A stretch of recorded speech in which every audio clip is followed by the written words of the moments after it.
Namo Vishnupadaya Radhikaya Priyatmane Shri Srimad Bhaktivedanta Narayana Namane Shri Krishna Lila Katane Sudakshan Audharya Madhurya Gunashayuktam Param Varanyam Purusham Mahantam Narayanantam Shrasa Namami Sri Dandinam Bhakta Shuru Manincha Shri Krishna Padabda Dhritai Karibi Chaitanya Lila Amrita Sara Saram Narayanantam Satatam Prapadye Tavavasmi Nadivami Tvayavina Iti Vinyayaraditvam Nayaman Charanantikam Srila Bhaktivinoda Thakur Ki Jai Mahagrantha Devadaram Ki Jai Radhe Radhe. Então, a gente não está no 13º capítulo do Jayavadharma, intitulado Pramana e Prameya. Então tem a conversa do Vrajanatha com o Babaji, que é outro Babaji, né, o Gauridas Babaji Maharaj. E ele dá esse Dashamula, que são 10, como se fosse 10 ensinamentos básicos, né? Dasha 10, Mula, a base de tudo. E ele já falou o primeiro, que na verdade é o Pramana, é evidência, né? Bom, Pramana como evidência. Prameya, ele está botando como verdades fundamentais. Beleza? A gente está no segundo, né, segunda máxima, né, do Dashamula, desses 10 ensinamentos básicos, que diz que Hari que é a fonte de tudo. Né? Ele que é a verdade absoluta. O primeiro, que é o Pramana, quer dizer que as fontes autênticas de você obter conhecimento são os Vedas, que é a própria respiração de Vishnu, como a gente já viu, né? É o próprio prana de Vishnu. Então, a gente parou aqui, né? O Vrajanatha, ele pergunta o seguinte: o impessoal, né? As qualidades nirvishesha de Brahma são descritas em muitos lugares nos Vedas. É até meio estranho aqui, porque o nirvishesha já não tem qualidade.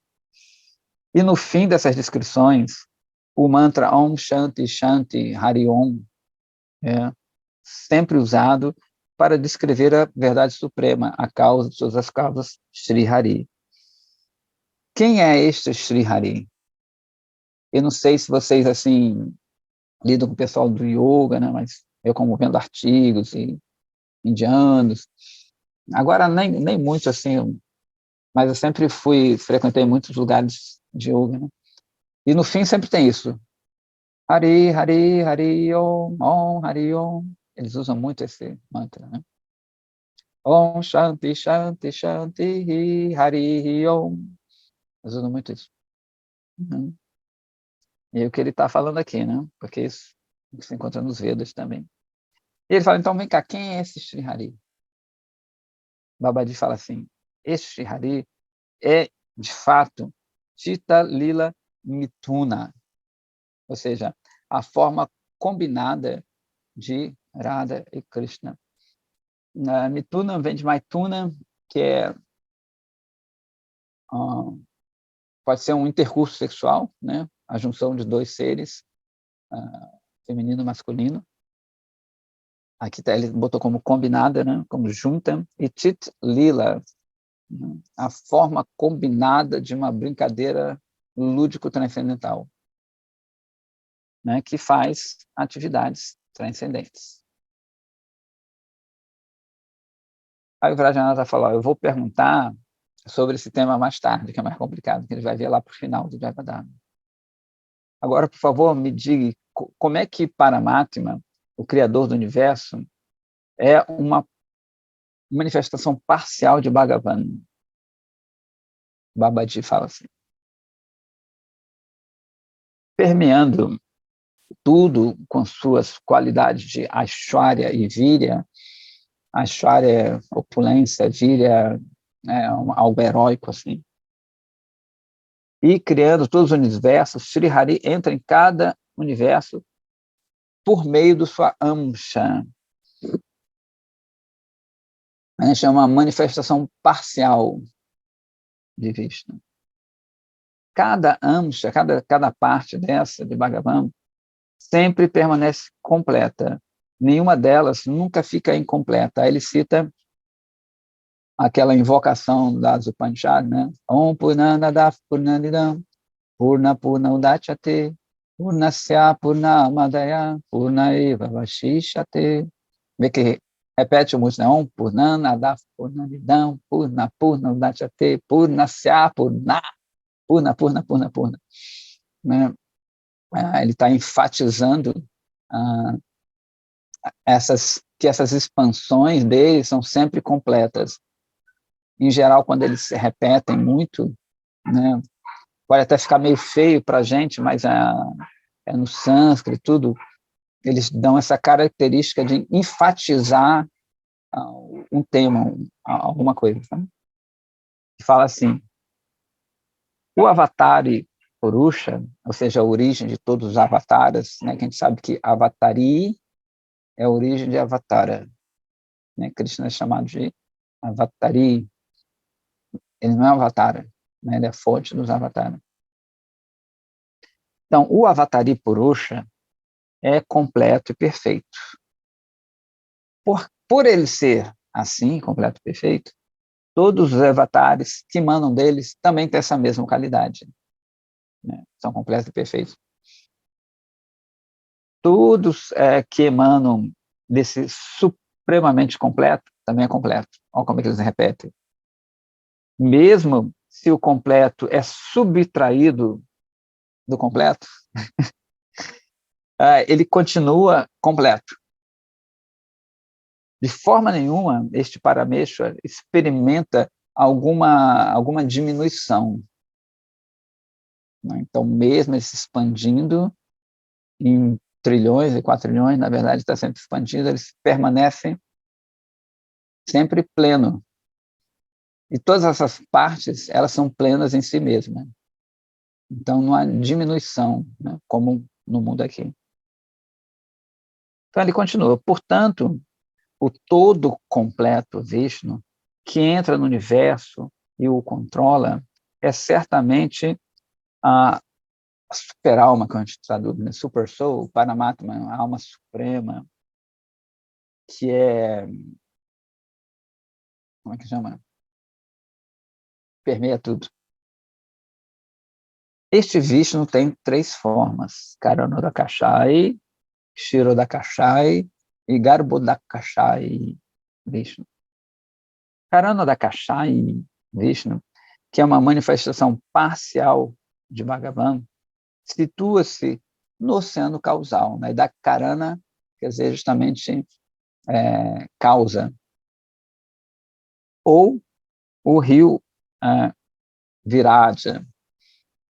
É dito que tem um rio Viraja, né? Que ele é a fronteira do universo transcendental.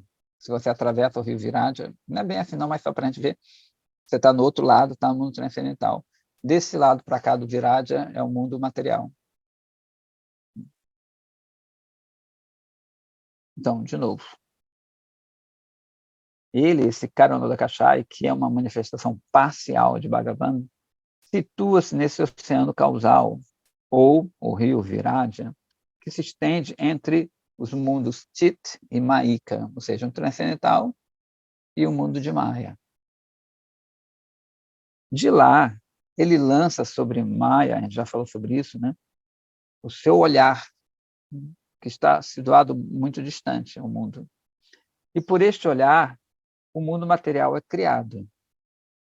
Bhagavan Krishna escreve a criação do mundo, desse mundo no Bhagavata 9.10. Desculpa, na Bhagavad Gita 9.10. Ele fala assim, Maya Dikshena Prakriti Suyate Sa Chara Charam. Sobre a minha superintendência, minha energia ilusória cria o universo pleno de seres móveis e imóveis. Então, sob a tutela dele. Não é ele que cria, como a gente sempre fala assim, né? Krishna, na verdade, ele não lida direto com a matéria. E ele cita também a Aitareya Upanishad, dizendo assim, é dito lá que fala assim, Sa Aikshata, né? Ksha, assim como tem Rudraksha, ksha, quer dizer, olho, né? O olho de Rudra, Sa Aikshata, né? Sa está se referindo àquele, né? Porque ele só pega um pedacinho do verso. Sa, aquele, o Paramatma olhou. Depois ele cita outra aqui do Aitareya Upanishad. A gente pode ver que ele está citando muitas Upanishads, como a gente falou da outra vez, e muita gente não considera os Puranas como uma fonte védica. Alguns, né, não consideram que o Purana foi escrito depois, então eles não consideram muito. Eles consideram mais os Vedas. A gente fez até aquela comparação dos puristas que gostam de ópera. Eu tinha um conhecido meu que ele gostava muito de ópera, ele é todo meio chique, assim. E ele me comentou isso, que tem pessoas, esses super puristas, ópera é italiana. Não existe, a coisa não é ópera. E tem uns mais relax que consideram ópera italiana e alemã. E os mais liberados, qualquer nacionalidade, qualquer país, né, que tem os elementos da ópera, seja americana. Eu me lembro que a gente foi até ver o Porgy and Bess, muito chato, por sinal. Eles consideram ópera mesmo, né? Então, nos Vedas é meio assim, tem gente que considera, só o Veda, Veda, Veda, Veda. Mas se tiver as mesmas qualidades do Veda, qualquer, né, para a gente, qualquer escritura ela é considerada védica também, se ela tem o mesmo objetivo, né? É védica, não tem importância. A gente subdivide para ser mais didático, às vezes. O próprio Ramayana. O Ramayana é considerado um itihasa. O final, dia 30, é Rama Navami. Tem essa quinta é outra. É bem legal. Então, o próprio Ramayana, ele é considerado, porque ele fala de Bhagavan, né? O objetivo é purificar a pessoa, fazer com que a diva restabeleça seu status quo. Então, o objetivo é o mesmo. Tem, talvez, umas coisas, a formação seja um pouco diferente, é mais em história, e Itirás quer dizer, mais ou menos, aquilo que foi contado. O Mahabharata também é considerado um Itirasa, aquilo que foi falado. Então, a gente não tem essa coisa. Qualquer escritura que ela esteja de acordo com a ideia principal do Veda, a gente considera védica, né? Então, ele fala assim, então ele está citando os Upanishads para evitar qualquer conflito. A pessoa pensa, só tem no Purana, não tem no Upanishads. Então, ele vai citar Aitareya Upanishad. Saimal Lokan Asjat. Esse Paramatma criou todo o universo móvel e imóvel após olhar para Maya. Que a gente já viu, tem no Bhagavad também, 3.2, por aí, tem essa criação. Então, o poder do olhar de Karanodakasha e Vishnu, Karana, se lembra do Oceano Caval? Que entra em Maya, se torna Garbhodakasha e Vishnu.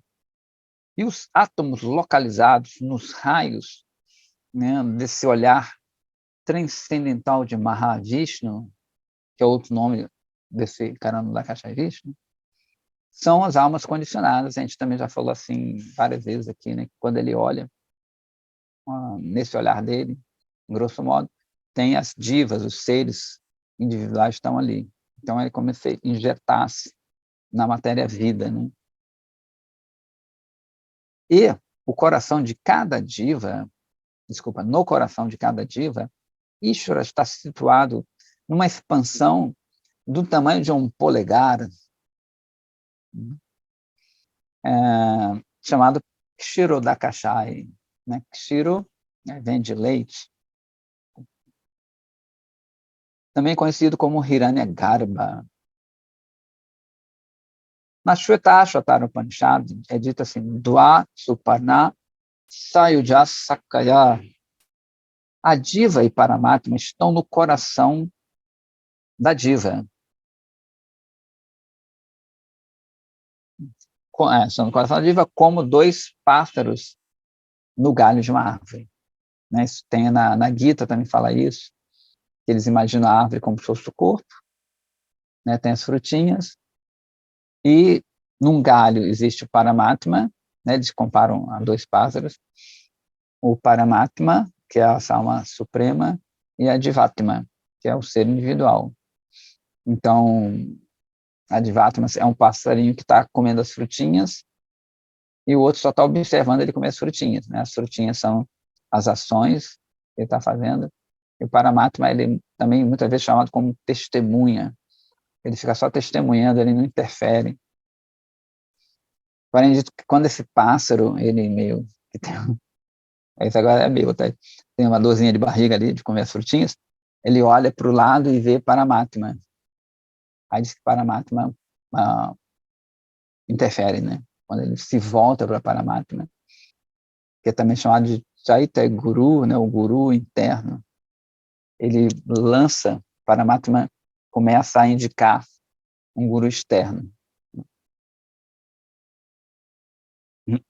Um desses pássaros é Ishvara, que concede os resultados da atividade frutiva. E o outro é a diva, que está usufruindo, né, dos frutos das suas ações, né, como nessa analogia.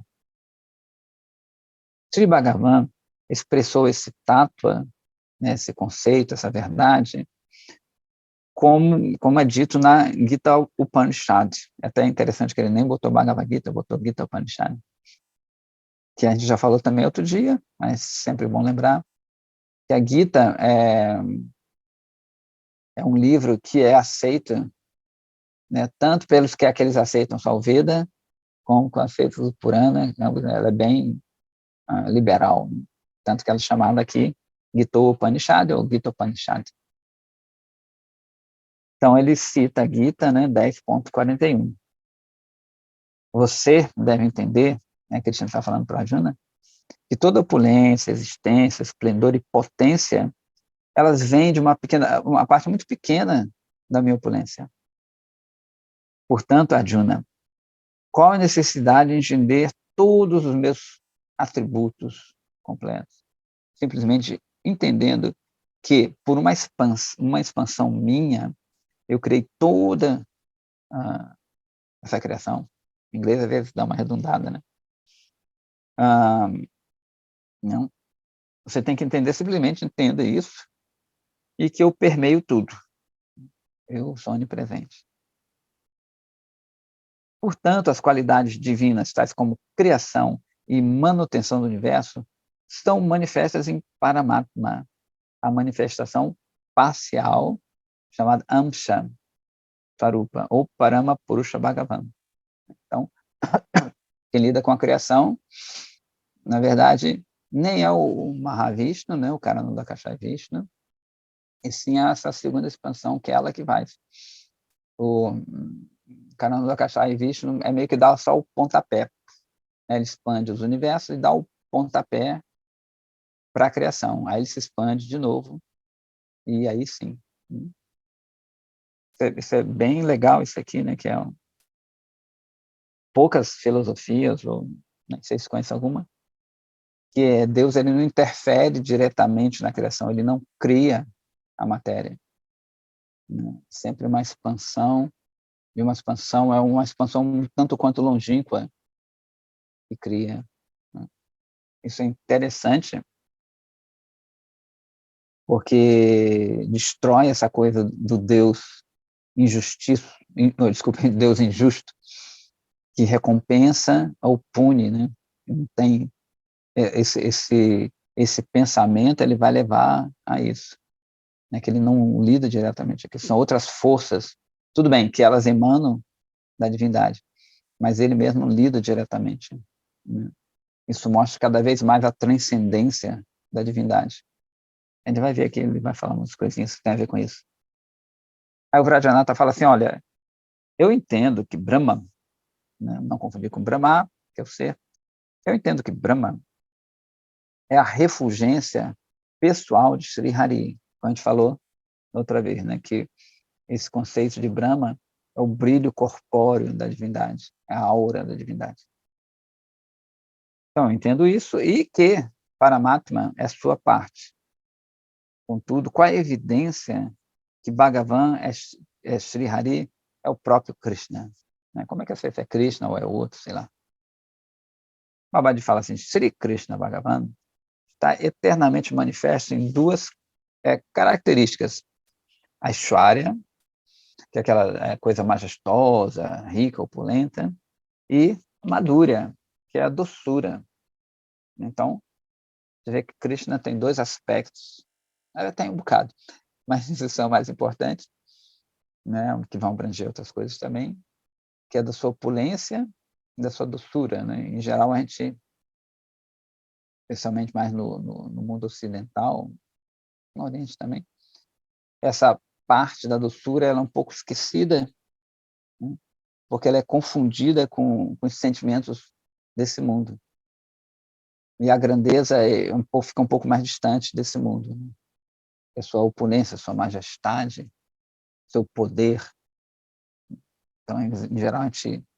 Tem até um amigo meu que ele falava assim, todo mundo fala que Deus é o maior, é o maior, é o maior, mas ele também é o menor. Né? Quase ninguém fala que Deus é o menor de tudo. Achei bem interessante esse ponto que ele falou. O maior, pode tudo, mas também ele é o menor. Né? E a gente vai ver que na doçura, ele é o menor. Né? Ele se faz criança, é bacana, né? Ele se faz criança para Yashoda abraçá-lo. Né? Isso é bacana. Ele se adapta ao amor do Bhakta. Então, diz que Krishna ele assume a forma do coração do Bhakta. Quem já fez vela? Quando eu era garoto, minha mãe resolveu fazer vela. Ela estava na moda. Aí a gente comprou várias formas. Ela comprou, né? Aí tinha que derreter a cera, põe corante. Aí eu me lembro até hoje que tinha uma cera em forma de gota. Uma vela em forma de gota. E tinha uma quadrada. A quadrada era vermelha, a forma de gota era amarela. Né? Aí eu estava vendo isso aí, né? Que diz que cada um tem uma forma. Aliás, cada um é uma forma, cada diva. Eu posso ter uma forma, ser uma forma quadrada, outros têm uma forma redonda, no caso, né, da vela de gota, era uma gota grande e outra forma quadrada. Então, diz que quando o coração derrete, quando a cera derrete, né, o coração derrete, ele vai assumir a forma da forma. Né? Então, se eu sou Gopi, e o outro ali, o traduzinho ali, a Didi, a menina, ela é amigo de Krishna. Então, são formas diferentes. Então, quando o coração derrete, ele vai assumir, isso é uma analogia, né, claro, né? O coração derrete, ele vai assumindo a forma que ela já é.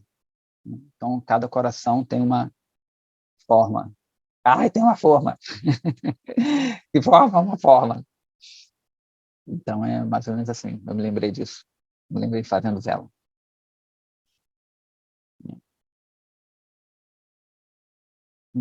Então, quando Yashoda tem a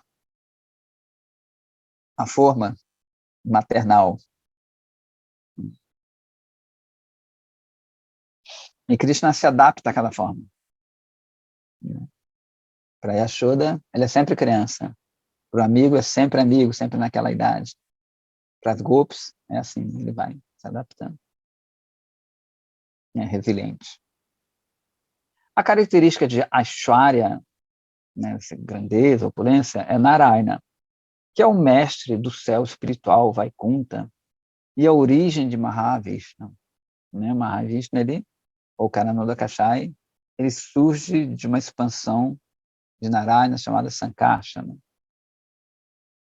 Este Krishna, desculpa, Sri Krishna é a personificação completa da característica de doçura. Então, Narayana é de grandeza, Krishna é de doçura.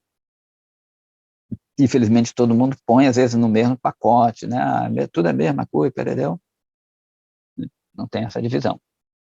Este Shri Krishna é o limite máximo da doçura completa. Na verdade, sua doçura é tão grande, mas tão grande, que seus raios cobrem completamente a sua opulência. É aquela história, né? Tão doce que ninguém consegue mais vê-lo como a própria divindade. A partir da perspectiva de Siddhanta, né? Siddhanta é a perfeição da conclusão, ou tattva, que é a verdade absoluta, não existe diferença, né, entre Narayana e Krishna. Né? Filosoficamente falando, ambos são o mesmo. Contudo, quando nós consideramos o grau de doçura, de graça, a ser saboreado no mundo espiritual, Krishna não é somente a única deidade que preside esse raça, mas ele mesmo, né, sendo a própria forma de raça, é também Parama Upadeya Tattva, ou seja, o ser supremamente prazeroso. Né? Então, ele é o próprio raça, ele é a própria doçura personificada. Né? Sabe aquelas figuras que tem Krishna chupando o dedo? Quem já viu, né?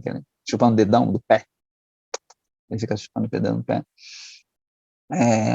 Então, Krishna é tão doce, tão doce, tão doce, só que justamente, que é uma das causas de Mahaprabhu, eles veem que aqueles pessoas, os bhaktas, né, os grandes devotos, eles estão saboreando ele, na doçura. E ele, na tentativa de saborear a si mesmo, ele chupa o dedão. Por isso que tem isso, é muito comum, né, na Índia. Aqui não tem muito, não, mas você vê uma folha de pípalo, que é uma árvore sagrada, e Krishna, bebezinho, chupando o dedão. As crianças também chupam o dedão aqui, né? Vem desse de Krishna, vem desse desejo de Krishna. Então ele tenta, tá, caramba, né? Porque Krishna, como ele falou, é a própria doçura. Mas ele mesmo não sente tanta doçura quanto aquele que saboreia a doçura. A gente até brinca que o açúcar em si, ele é doce, mas ele não saboreia a doçura daquele que come açúcar. Então ele tenta chupar o dedão.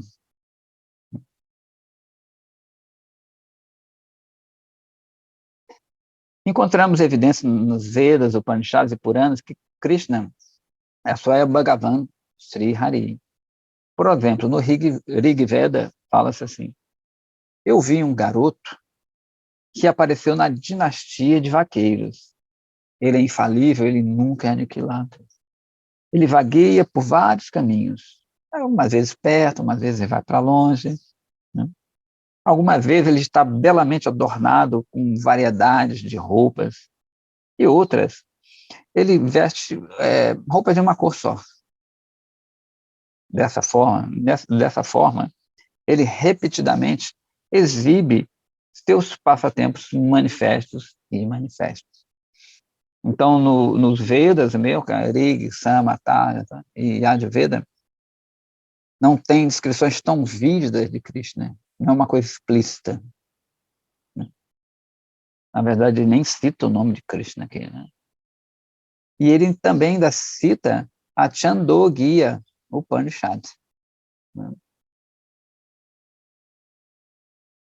Que fala assim: Shamak Chabalam Prapade, Shabalak Chamanam Prapade. Por servir Shyama, que é outro nome de Krishna, quer dizer, o negro, a pessoa obtém a sua morada transcendental, que é plena de bem-aventurança espiritual e lilas, atividades variáveis e maravilhosas. E dentro desse Jagata, desse mundo transcendente, essa pessoa alcança a morada eterna de Shama. Também nem fala Krishna, né? Fala Shama. Aí o Babaji fala, ó, outro entendimento desse shloka, desse verso, é que a palavra Shama refere-se a Krishna. E a palavra Shama, ou Krishna, significa negro, como a gente sabe, né? Isso descreve o Nirguna Paratattva. Né? Tattva a gente já viu que é verdade, para Supremo, como Paramatma, e Nirguna, que não tem gunas, não tem raja, tamas, né, e sattva. Que é como o negro, né, a cor negra, né, é a ausência de todas as cores. Então, quando a gente fala, Krishna negro, uma das explicações é que ele não é afetado pelos gunas. Inclusive, eles são subdivididos, às vezes eles são representados por 3 cores diferentes. Né? E a mistura dessas cores, da intensidade, vai dar essa variedade de inclinações que a gente tem. Né? Então, não, o negro é justamente aquele que ele não é afetado pelos gunas, tem essa ausência de cor, ele é o único, ele é o Paramatata, né? O Advaita Paramatata, ele é aquele não dual, que é confundido com essa coisa parada, como a gente já falou, né? Repetidamente. Então, a outra palavra chamada Shabala, que está no verso, significa Gaura, dourado. Refere-se àquele que é dotado com muitas cores.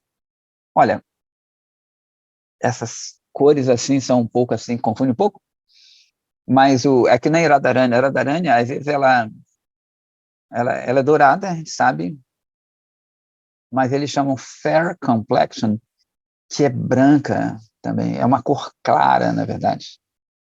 Muitas vezes se refere a ela como dourada, literalmente. Até legal em português, né? Dourada. Dourada. Radharani, dourada.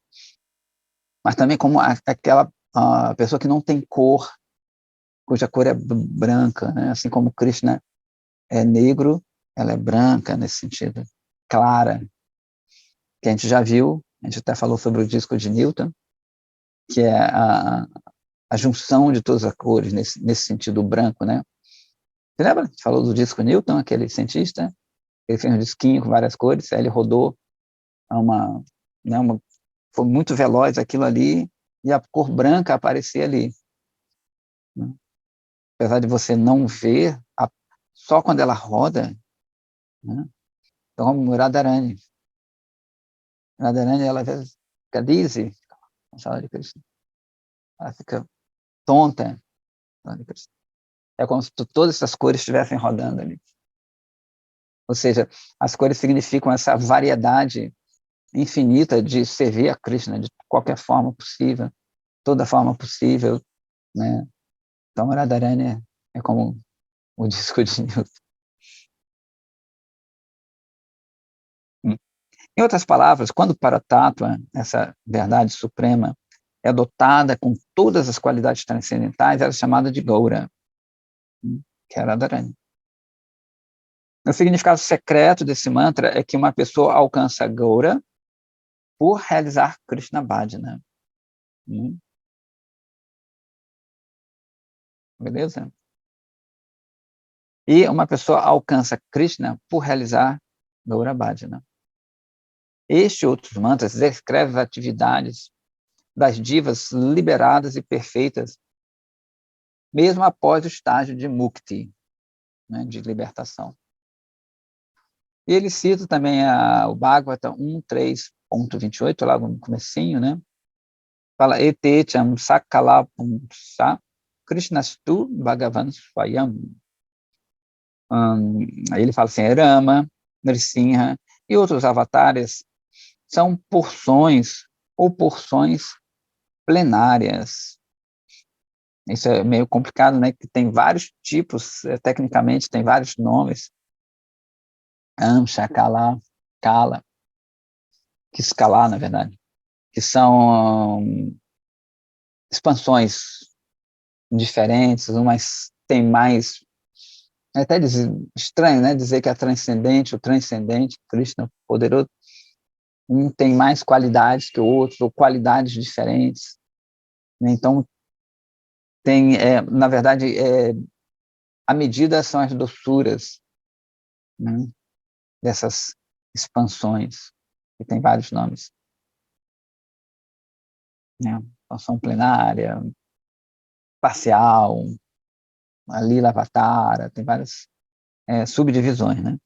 Então, de novo, Brahma, Nrsimha e outros avatares são porções ou porções plenárias, ele vai dividir a primeira com Amsha ou Kala, da pessoa suprema, Bhagavan, mas Sri Krishna é o Bhagavan original, que ele fala assim, né, Krishna, tu é Krishna, né? Estou brincando. Krishna, tu, Bhagavan Swayam, né? Que ele é o Swayam, a gente sempre fala aqui desse prefixo su, que quer dizer a sua verdadeira natureza, né? Então, Krishna, tu, Bhagavan, o Bhagavan original, digamos assim, Swayam, a origem de tudo, é Krishna. E outros são Te, Chansa, Kala, são Amsas, Amsa, né? Já quer dizer Amsa, e a parte, e outra parte, chamada Kala. Na Gita Upanishad, Bhagavad Gita, de novo, ele falando como Upanishad, para mostrar para o Vrajanata que aí são evidências védicas, tá? Krishna diz, né, Mata Paratarananyat Kinchid Asti Dhananjaya, fala, ó Arjuna Dhananjaya, não existe nada superior a mim. Também é dito na Gopala Tapani Upanishad, Eko Vashi Sarvaga Krishna Idyaha, Eko Pisam Bahudayo Babhati. Sri Krishna, ele é todo penetrante, ele é o Parabrahma, né, o Brahma Supremo não dual, que controla tudo. Ele é o único objeto adorável por todos os devatas, né, por todos os semideuses, pelos humanos e por todas as outras formas de vida. Embora ele seja um, por meio da sua energia inconcebível, a Tinta Shakti, ele manifesta muitas formas e realiza muitas variedades de lilas, né? Então, a gente sabe que a Tinta Shakti vem de Chit, a Chit, a gente pode dizer como consciência, vai depender do contexto. Então, ele está além, né, da minha concepção, a Tinta, eu não posso concebê-la ainda, né? Mais tarde pode. Então, Vrajana está falando assim, mas como é que esse Krishna, ele é todo penetrante, se ele acabou de falar que ele tem uma forma de um polegar, né, um polegar, sei lá, tem 12 centímetros, sei lá, 10 centímetros, deveria polegar. Então, como é que você falou que ele é forma de um polegar, mas ele penetra tudo? Ele é onipenetrante. Como é que é isso? Se nós aceitarmos que ele tem uma forma, isso significa que ele pode ficar somente num lugar, né? Só está aqui, né? Para ele ir para outro lugar, ali já não existiria mais sua forma. E que de novo, se nós aceitarmos que ele tem forma, isso significa que ele pode estar somente em um lugar, numa determinada hora, né? E isso gera discrepâncias filosóficas, né? Muitas discrepâncias filosóficas. Primeiro, é que ele não pode ser o tátua onipenetrante, a verdade onipenetrante, se ele tem uma forma e um corpo. E depois, né, é que se ele tem um corpo, ele seria limitado pelos gunas, né? Ele falou ali que ele era nirguna, como a gente viu. Então, como é que ele pode ser independente e ter autoridade ilimitada e absoluta? Como isso pode ser reconciliado, harmonizado? Aí o Babaji fala assim, meu querido filho, é bacana isso também. A Bhaktivinoda Thakur é um gênio, né? Em tudo. Então, nos próprios diálogos, as próprias palavras, né? Ele está servindo ele já como filho, né? Ele está vendo que ele não está entendendo a coisa, né? Como uma criança está tentando explicar uma coisa para a criança não entende, ela é muito nova, não viveu as coisas. como um pai, né, explicando para o seu filho. Só que é super carinhoso, né?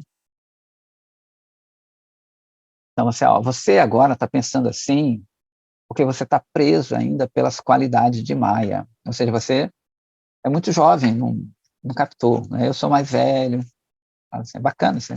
O trato dos Vaishnavas no Javadharma é muito bonito, é muito legal. Eu, pelo menos, tenho que aprender muito, né, com esse trato. Que é o Vaishnava Sadachara. Né? O lidar com os Vaishnavas mais velhos, né, os velhos ensinando a gente como eles lidam com os mais novos. Então, tem muito esse subliminar, digamos assim, no Jivadharma. É muito legal assim, esses detalhes. Né? Então, ele continua. Enquanto a inteligência permanecer presa pelas qualidades materiais, não se pode tocar Shuddha Sattva, ou seja, a bondade pura. Você fica no Mishra Sattva, na bondade misturada.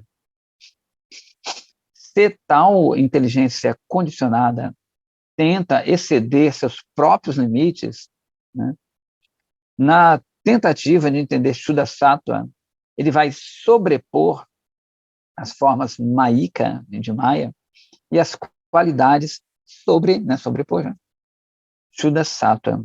E, portanto, conceber uma forma material de transcendência. Né? Ou seja, enquanto eu entendo ele e eu sou movido pelos gunas, eu vou sobrepor aquilo, né? Eu vou, como se eu botasse uma capa limitando-o, quando eu penso isso. É o que acontece, né? Após algum tempo, o intelecto rejeita essa forma como sendo temporária, mutável e sujeita aos gunas. Então, ele imagina Nirvishesha Brahma. É por isso que a pessoa não pode obter um entendimento do absoluto, do supremo absoluto, por meio da inteligência, né? Esse método ele sempre vai acabar tendo essa ideia impessoal de Deus, né? Inclusive, lembrando que é o Rama Navami, de novo, né? Dia 30,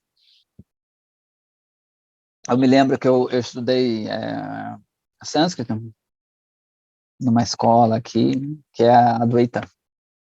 Eu sempre me lembro dessa parte. E a gente lê o Ramayana, né, em sânscrito, e contando a história, né? O sânscrito e depois o inglês, estava em inglês. E quando Sita é raptada e Rama fica chorando, a Rama está chorando atrás dela. Eu me lembro que uma moça que era colega de turma, na verdade era outra turma, eu entrava de gaiato para treinar um pouquinho. Ela falou: olha como Maia é tão forte. Até Rama, até Bhagavan sofre com ela, com Maia. Né? É muito doido isso. Então, esse pessoal tem ideia que esses seres, assim, né, Krishna, Rama, Shiva, Varaha, Nrsimha, para eles estão envolvidos ainda com a matéria. Eles vão chamar de Ishwaras, né, o Shankara, que bolou essa filosofia, né, Mayavada, assim. Eles dizem que quando o absoluto Brahman, sem forma, né, ele vem aqui, isso é muito louco para a gente, ele assume uma forma, só que ele ainda está...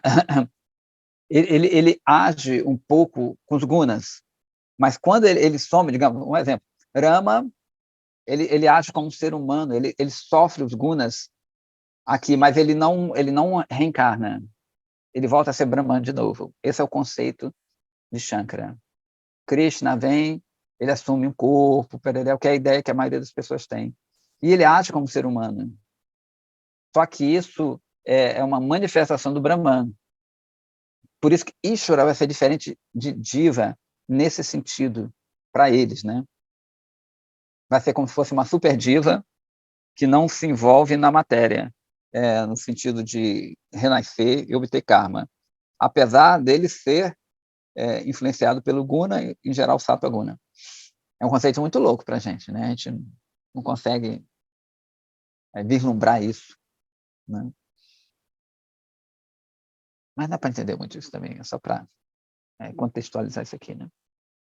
Então ele continua assim: qualquer limite que você infere sobre o transcendental, né, como o tamanho de um thumb, de uma forma pequena, média, é completamente infundado isso. As qualidades de ser sem forma, imutável, inativo, são simplesmente o oposto das qualidades materiais. Então, eles são, por si mesmos, um tipo de qualidade. Muito doido isso aqui, né?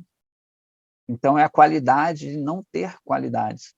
Ou seja, ser o oposto à matéria é mais ou menos como existisse uma dualidade entre a matéria ainda e o espírito, né? Então, o Babaji é bem inteligente.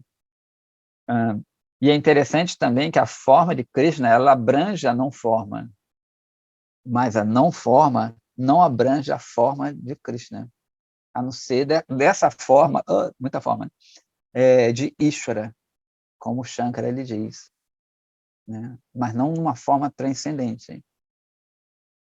Sacou? Então, Krishna, quando a gente fala que Krishna tem forma, na verdade, é forma, ele abrange essa qualidade do não forma, né? Fica implícito isso aí. Agora, quando você admite só a não forma, ele não abrange a outra forma de Krishna, né? Como a gente entende, assim, da forma que eles entendem. Contudo, Shri Krishna também tem qualidades que são de uma natureza diferente. Por exemplo, sua beleza, sua face, né, risonha, sua jovialidade, seus olhos de lótus, seus belíssimos pés de lótus, que concedem o destemor e a paz aos seus bhaktas, sua forma espiritual, que é a personificação pura da transcendência, com membros e corpo que são adequados a uma variedade de atividades lúdicas. Ele põe aqui, entre aspas, tá? O Shri Vigraha, que é a forma, a deidade que tem nos altares, aí ele põe, entre aspas, de forma média, medium size, né? Que é a própria base desses dois tipos de qualidade, a forma e a toda penetrância, é supremamente prazerosa. O Narada Pancharatra descreve a sua atração, né? Que é a atração que invoca a mente, a nossa mente. E sua descrição é repleta com todo Siddhanta. E ele cita aqui o Narada Pancharatra. Não fala o verso, mas o número do verso. O corpo transcendental de Krishna é composto de eternidade, consciência e bem-aventurança, sem um traço de qualidades materiais. É até interessante isso aqui, né? Eu particularmente reparei assim, sei lá, estou repassando, mas assim, quando fala assim, o corpo de Krishna é composto de eternidade, pô, parece que são coisas amorfas, sentimentos que o compõem, mas na verdade ele é a origem dessa eternidade, dessa bem-aventurança, dessa consciência. Né? Quando a gente pensa como o Vrajanatha pensa, né? Todo mundo assim, quase todo mundo pelo menos, ele é composto de, então parece que Krishna tem partes ali, né? Mas ele é o todo. Então, na verdade, as partes emanam do todo. Então, ele não é composto de, ele é a fonte né, de todas essas qualidades. Entendeu? Assim como falar, esse prédio aqui é composto de tijolo, argamassa, né? Parece que essas partes o compõem. Mas não, né? Krishna, ele é isso. E ele vai emanar isso. Tá bom? É um detalhe que achei bacaninho. Ele não está sujeito ao tempo ou ao espaço. Ao contrário, ele existe plenamente em todos os lugares, em todos os momentos, simultaneamente. Sua forma e existência são a personificação da não-dualidade absoluta. A Dvayajnana Swarupa Vastu, que ele põe, né? Ou seja,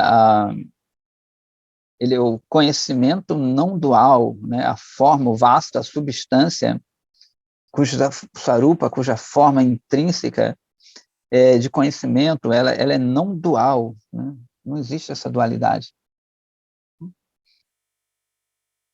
Não existe, como a gente fala, não existe diferença entre o nome de Krishna, o próprio Krishna, a forma dele, as atividades, e ele mesmo. Mas, ao mesmo tempo, tem uma diferença, né? Só que essa diferença, em si, ela é transcendente, né? Como ele falou no verso anterior, na invocação, que essa diferença não diminui em nada, na verdade, aumenta. O espaço, a direção, continua. Babaji, é uma entidade ilimitada, né, no mundo material. Não? Então, o espaço, né, esse que a gente tem essa ideia, né, que é o que mais a gente se aproxima do infinito, né, o espaço que você não vê fim, né, os próprios cientistas, tudo, né, estão trilhões lá de universo. Então, essa ideia que a gente pode ter mais do infinito, e aparentemente ele é amorfo. E é muito louco, né, porque, se a gente pensar bem, o próprio mundo da matéria, que é limitado, ele tem limite, né? É dito que o mundo material é um quarto do mundo espiritual. O que é um quarto de infinito? Né? O quarto do infinito é infinito. E o corpo de Mahavishnu, ele é infinito. E os universos emanam dos poros dele. Quantos poros tem Mahavishnu? O Karana da Kashai Vishnu. O corpo dele é infinito. Os poros dele são infinitos. E saem, os mundos materiais saem dele. Como é que pode? O próprio mundo material, ele é infinito. Muito louco, né? Ele tem outra qualidade, mas ele é infinito também. Como fala, Purnana das Purnandam. Mas, para ser didático, né, a gente está falando aqui. Pela estimação material, somente um objeto sem forma pode ser ilimitado ou todo penetrante. Uma entidade que tem uma forma pequena não pode. Contudo, este conceito somente se aplica ao mundo material. Sorry. No mundo espiritual, todos os objetos e suas naturezas intrínsecas, meio redundante, e atributos, eles são ilimitados. Então, o tamanho mediano de Krishna também é todo penetrante.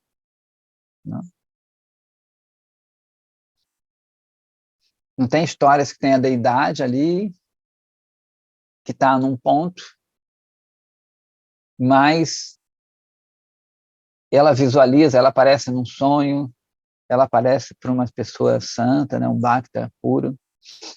Então, ela está ali, aparentemente ela está parada, mas não está.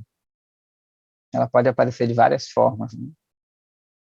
Então, fala que mesmo, digamos, né, que seja limitada, assim, como o próprio nome, aparentemente, né, são limitadas, mas não são. Os objetos medianos nesse mundo não têm a qualidade de ser onipenetrante. Porém, isso é de uma forma graciosa, bonito isso aqui, manifesto na forma Vigraha, né, que é a deidade de Shri Krishna. Esta é a glória supramundana do seu Vigraha transcendente, né? Inclusive, né, em alguns lugares da Índia são automanifestas. Ontem a gente até falou, né, um devoto lá de Mathura, ele falando que a deidade ela se manifestou, né? Ela não foi criada, ela não foi esculpida, ela apareceu, simplesmente ela apareceu. Por isso que ele é o Prabhu, né? Bhu, existir pelo seu bel prazer, né? Prabhu é isso. Ele existe pelo seu bel prazer. Ele não necessita de nada para existir.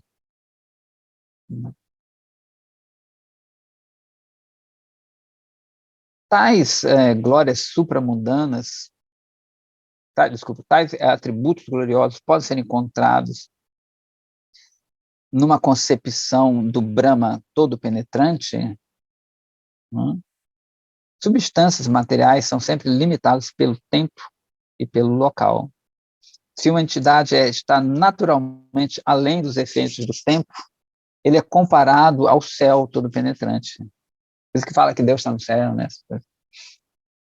Que é limitado pelo tempo e pelo espaço. Então, não é que essa entidade esteja além da influência do tempo, é incomparavelmente maior, né? Maior que o céu, maior que tudo, maior que o céu, que as estrelas. Não? Ou seja, ele está dizendo que o Brahma transcendente, ele está além dessa própria concepção amorfa que a gente tem do céu como nossa concepção agora do ilimitado. Você deve ver nos filmes, né, de ficção científica e tudo, aquela nave, tem aquele vazião, né? Como é que ele... Star Trek, né? Eles sempre tem aquela coisa, né, enorme, assim, aquele vazio, aquela coisa assim. Inclusive, já que falando de filme aqui, eu me lembro que teve um episódio de Star Trek, desculpa aí qualquer coisa, que eles encontram um ser que é justamente, ele não tem corpo. Eu sempre me lembro disso. Ele não tem corpo. Só que o cara é poderoso pra caramba, é como se fosse o próprio vazio, o próprio todo. Ali, né? E ele acha, o pessoal do Star Trek, assim, ele fica curioso. Eles chamam, são seres de carbono. Vocês são apenas carbono. Ele quer destruir a nave. Eu não me lembro, faz muito tempo que eu vi isso. Só que ele acha curioso a paixão humana. Né? Quando eu falo paixão, né? Paixão homem e mulher. Né? Esses impulsos, as emoções humanas. É engraçado que ele vem como ser humano, e não, como um tripulante da nave. E ele fica fascinado com aquilo ali. Ele fascina com aquela paixão, que é uma coisa que ele não sente por ele não ter corpo. É muito louco isso. E ele fica fascinado, eu não me lembro o fim, mas ele acaba poupando a nave lá do Capitão Kirk, né? Então tem essa história, né, do todo ser sem forma, mas ao mesmo tempo ele tem essa curiosidade, como no caso do Ishvara, de sentir essa paixão, porque na verdade Krishna é a origem desse sentimento. Então ele concilia essas duas coisas. Nesse ser do filme, ele desconhece esse negócio, mas Krishna não desconhece ele não precisa estar sujeito a um guna para saber quem está sofrendo. Ele, na verdade, ele tem todos o guna verdadeiro, esses três gunas, eles vêm de Sattva-guna, né, do Shuddha Sattva, né? Todos esses negócios são um reflexo do sentimento de Krishna, né? O ciúme, uma raiva, né? Uma bondade, uma ajuda, tudo isso aí vem de Krishna. Como a gente falou, ele é a origem de tudo isso, que é refletido aqui, nos gunas, que prende aqui, né? Enquanto aqueles gunas, eles prendem o ser a Deus, isso é super legal, né? Guna, a gente já falou aqui que é laço, enquanto esse laço dele né, do guna original prende, é um amor, né, que prende esses elos que prendem a Krishna, que são libertadores. Aqui, como é a forma meio fajutinha, prende a gente a esse mundo. Por isso que ele chamou ele de Nirguna Paratattva, né? É a verdade suprema que está além dos gunas aqui. Mas os gunas aqui só existem porque tem guna lá. Guna lá. É estranho. É cacofonia. Então, o Vrajadama de Krishna, ou seja, a morada transcendental de Krishna, não é nada mais do que Brahma pura, a cidade de Brahma, não de Brahma, sempre lembrando, que é mencionada na Chandogya Upanishad. Este Vrajadama é completamente transcendental, é uma realidade completamente transcendental. E ele é constituído de todos os tipos de variedade dessa mesma natureza. Tudo naquele lugar, seja a terra, a água, o sol, a lua, a constelação, é transcendental e desprovida das falhas materiais. O prazer consciente está sempre presente em todos os lugares, na sua forma plena, sua forma excelsa, né? Meu querido filho, ele continua, legal. Este Mayapura Navadvipa é a mesma morada espiritual, ou seja, não existe diferença entre Mayapura e Vrajadama. Você é incapaz de percebê-lo. Contudo, né? Desculpa, está em inglês, às vezes eu não tem que ter umas vírgulas em inglês, às vezes não tem os sinais. Você é incapaz de percebê-lo porque você está preso pelo encanto de Maya. Porém, quando, pela misericórdia dos santos, dos sadhus, a consciência espiritual surgir no seu coração, você vai perceber essa terra como sendo um Dhamma espiritual. Então, você vai alcançar a perfeição de Vrajavasa, né? Você morar em Vraja. O Dhamma, esse lugar sagrado, ele acaba conversando com você. É muito louco isso. Né? Dependendo da sua atitude, você nos lugares sagrados, ele começa a dialogar com você. Você começa a perceber umas coisas. Não é que você ouve, pelo menos eu não ouço, mas tem gente que ouve. Mas ele começa a corresponder com você. Se você entra em harmonia com ele, né? Ele pode te expulsar também. Nesse Dhamma ele pode te expulsar, dependendo de como você chega. Então, existe um trato com essa terra transcendental, com esses locais. Eles vão dialogar com você. É difícil perceber, pelo menos falando por mim, mas você vai ver, ele vai interagir com você. Você entrar no clima, né? Por isso que é importante com gurus, com Gurudeva e tudo, porque ele vai traduzir essa língua que a gente não entende ainda, né? Eles chamam a linguagem do amor, de prema. A gente não pode ouvir ainda, por enquanto. Então, o guru, ele traduz para a gente, como um tradutor, né? Ele explica para você, olha, é assim, assado. Ele está querendo te falar isso, aquilo. É muito legal. E com o tempo, você se sente um local, né? Como a gente, às vezes, né, aqui no Rio é muito perigoso. Todo mundo fala, não. Você vê nos Estados Unidos, todo o pessoal fala, pô, é assaltado a cada esquina. É uma analogia, claro. Mas quem é local, ele sabe o local mais perigoso, sabe horas. A gente tem uma percepção que o estrangeiro não vai ter. Por isso que às vezes, né, é mais fácil ser roubado, essas coisas. Mas você já é local, né? Você dialoga com aquele espaço ali. Então, seja Vraja, seja Jagannatha Puri, né? A gente tem que entrar em consonância com eles, começar a dialogar, né? Tentar ouvir. Não é muito fácil. Mas se você está na cola dessas pessoas santas, né, que eles estão ensinando você está no vácuo deles. Então, você dialoga com aquilo ali. Ele continua assim: quem falou para você que tem que existir méritos materiais ou falhas numa forma mediana? Você, você não pode perceber as glórias verdadeiras dessa forma mediana transcendental enquanto sua inteligência estiver presa por impressões materiais. Então, nesses lugares sagrados, tem uma série de aparadas que você deve evitar, e uma delas, engraçada, é medir.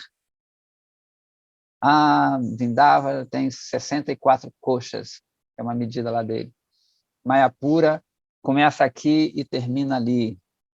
É considerado uma parada. Eu saí de Vrindavan. Passei por essa fronteira aqui. Aqui acaba Vrindavan. Aqui acaba Mayapura, aqui acaba Jagannatha Puri. Essa linha. É desse tamanho, é pequeno, ou é grande. Está cheio de gente. Ou está vazio.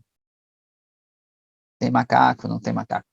Quando a gente começa a medir, inclusive Maya quer dizer isso também, né? Maya quer dizer você medir coisas. Tem um começo, que tem um fim. Na verdade, Vraja está sempre se expandindo. Você lembra que a gente falou essa coisa bonita? Uma vez eu estava, não me lembro o lugar, faz tanto tempo, o Gurudev estava vivo. Eu estava com um conhecido meu, e a gente andou, foi de ônibus, a gente rodou para caramba de ônibus, lugar longe, para burro, não me lembro agora. E ele falou assim, como é que Krishna vem aqui a pé se encontrar com Radharani? Longe para caramba. É que ele estava tendo essa visão mais influenciada pelos gunas. E Kavi Karnapura, que ele tem um livro belíssimo, ele conta isso, né? Que eu sempre falo aqui, mas eu gosto de repetir, eu acho bonito.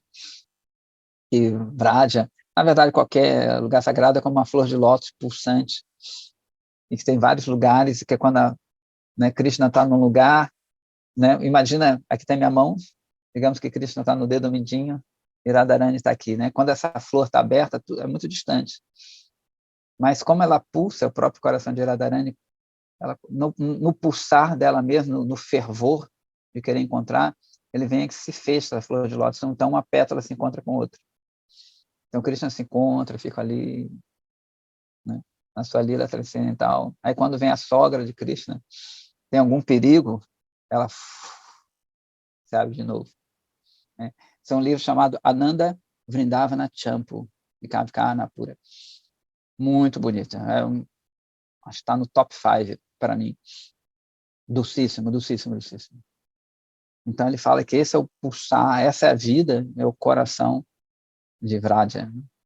Esses encontros, esses desencontros, que aumentam cada vez mais a doçura. Né? Então Vraja, ela não tem um começo, não tem um fim. Né? Ela está sempre se expandindo, ela não é destruída.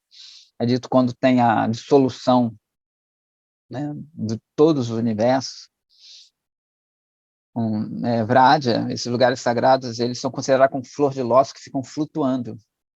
Tudo é destruído, né? Tem a água toma conta de tudo, mas tem umas flores de lótus que elas continuam flutuando ali. E a gente sabe que é aquela história do lótus que ela tem uma viscosidade que impede que as coisas grudem, elas deslizam. O tempo, né? Os lugares, os limites, elas deslizam nas pétalas dessa flor, né? Devido à sua própria natureza. Então, o tempo não gruda, a decadência não gruda lá. Ela flutua, simplesmente bela, emanando o seu aroma, né, para todo mundo, e quando o mundo material é feito de novo, ela está lá, incólume, flutuando, flutuando, né, esperando os bhaktas que, meu Devadharma está se desfazendo, tem que mudar.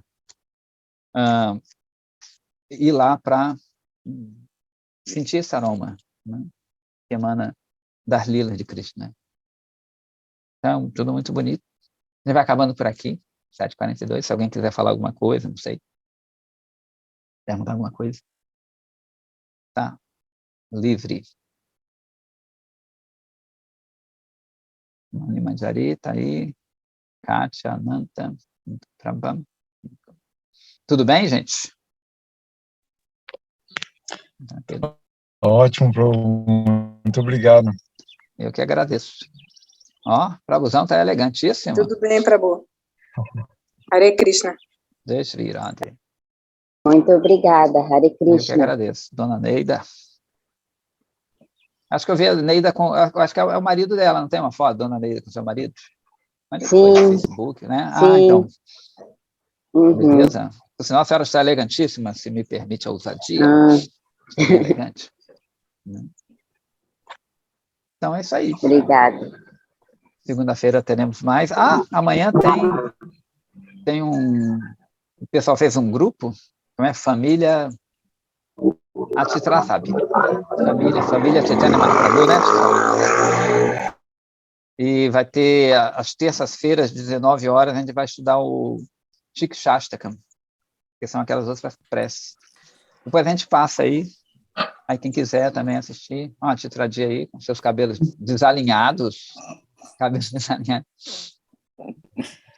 Caiu a ligação, eu não peguei o que você falou, você pode repetir, por favor? Não, aqui estou avisando que também às terças-feiras, 19 horas, o pessoal fez aquele grupo e que vai ter o estudo do Shikshashtakam. É família... me esqueci o nome. Família... Eu mando o grupo. O grupo, coloco, né? Aí. Um negócio desse. Eu coloco aí. Aí tá todo mundo convidado. Amanhã começa já. Começa amanhã já. Sim, às 19 horas. Vai até às 20 e pouco, não sei. Que é super legal. Tá todo mundo convidado. Quem quiser aí aparecer. Beleza? Muito obrigado, Prabhu. Obrigado. Eu que agradeço. Muito obrigada. Tudo de bom para todo mundo. Obrigado, Prabhu. Bom dia. Olha a Neida aí. Bom dia. Obrigada. Radê. Radê, Radê, Radê. Radê. Bom dia a todos. Bom dia. Bom dia, Haribol. Tchau. Haribol. Mani Manjari. Haribol. Jai Shri Radhe.